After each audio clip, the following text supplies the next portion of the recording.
Democracy has been defined in many ways. We would all agree that democracy includes government. Let's see if we can, each one of us, sharpen of democracy.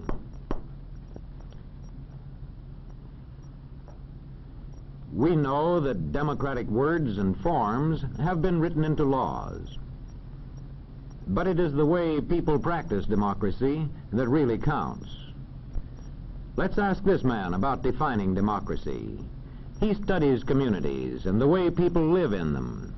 He goes about his job scientifically, observing, recording, analyzing, and reporting. Well, I'll tell you one thing. Students of society have been reporting their observations and analyses for a good many centuries. And as yet, there is not one single definition of democracy that they would all accept. There's one point, however, they would all agree on, and this is it. In thinking seriously of democracy, one must define his words carefully and use them consistently. When you have your own definitions clear, you know exactly what to look for in a community.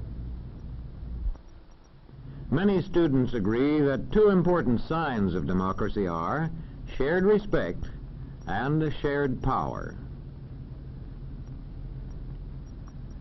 Let's take shared respect first.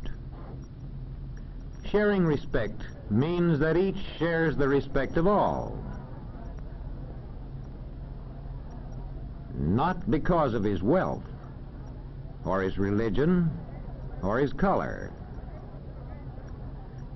but because each is a human being and makes his own contribution to the community, from healing its sick to collecting its garbage, from managing its railroads to running its trains.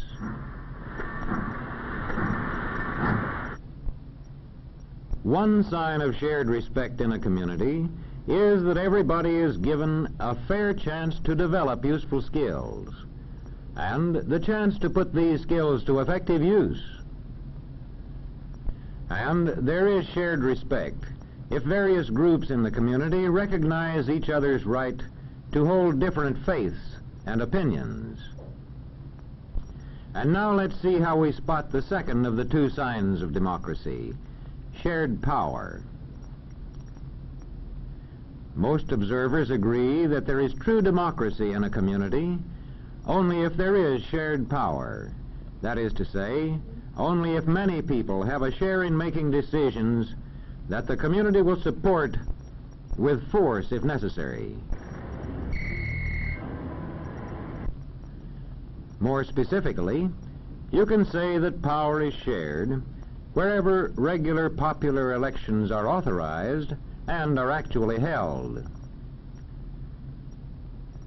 There is shared power wherever people actually get out voluntarily and vote. And if they can vote without interference or pressure from anybody.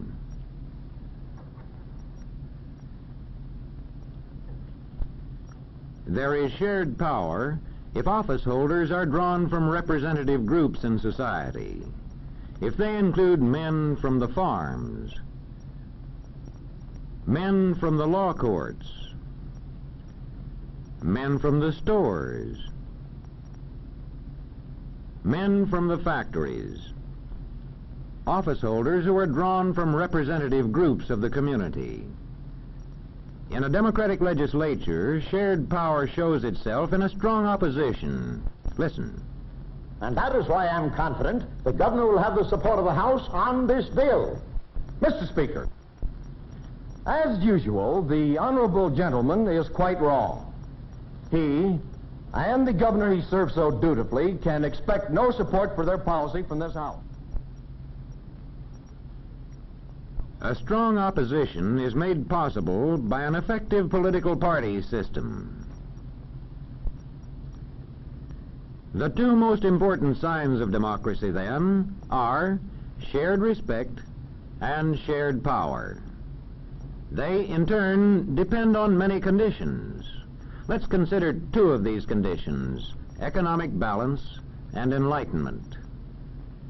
Economic balance means that the community contains a large middle-income group. A relationship between economic balance and democracy has been noted and reported for centuries by students of society. Aristotle said that a government made up of middle-income people has the best chance to be democratic. That was 2,000 years ago in Greece. And well over a century ago in America, James Madison warned that extremes of riches and poverty set group against group. In past centuries, economic balance was improved when large feudal estates were gradually reorganized into independent farms as one part of the development of democracy. This creation of better economic balance aided the further growth of democracy. The social observers of our time have also noted that the development of democracy usually goes hand in hand with the growth of large middle-income groups. In today's world of giant technology, one of democracy's serious problems is how to maintain flourishing middle-income groups. Another important condition for democracy is enlightenment. Making information available to citizens and giving them the skill with which to judge it. As public education increases, democracy grows.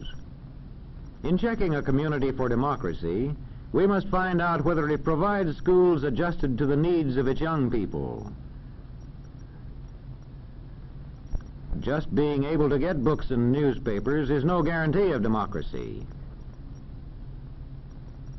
The newspapers of a real democracy meet these tests: balanced presentation of news, disclosure of source, competence of the staff.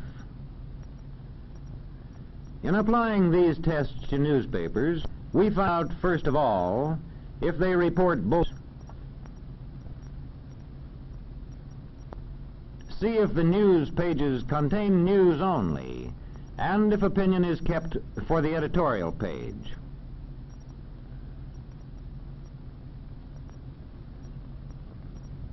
Next, we see if the paper says plainly who publishes and edits it. We know which side they're on. Newspapers in a real democracy meet a third test: competence of staff. This test requires newspaper men to value accuracy and impartiality and to interpret the news skillfully for the public. The competence test also requires newspaper men to use the services of experts. I want 500 words on freedom of the press for our anniversary edition. How about it?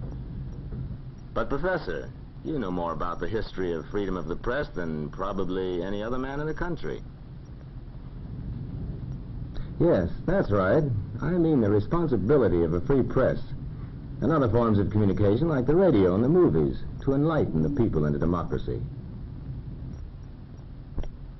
When we examine any democratic community, large or small, or just average, we find that we can separate out two distinct signs of democracy: shared respect and shared power. They, in turn, depend on at least two conditions in the community: economic balance and enlightenment. There is no standing still.